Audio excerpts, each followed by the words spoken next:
পরীক্ষা যত বড়, ওই পরীক্ষায় পাশ করলে ওইটার ফলাফল ও প্রতিদানও বড়।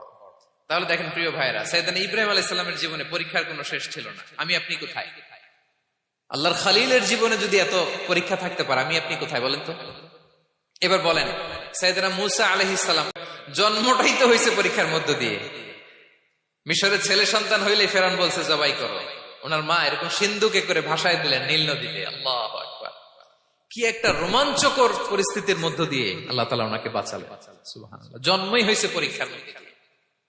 বড় হইলেন, ফেরাউনের ভয়ে দেশ ত্যাগ করলেন, মিশর থেকে মাদিয়ান।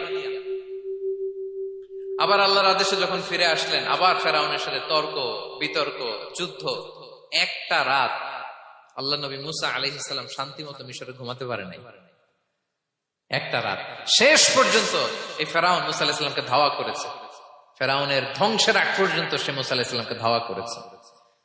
তার মানে মূসা আলাইহিস সালাম এই বিপদ আপদ পরীক্ষা এগুলো থেকে মুক্তি পান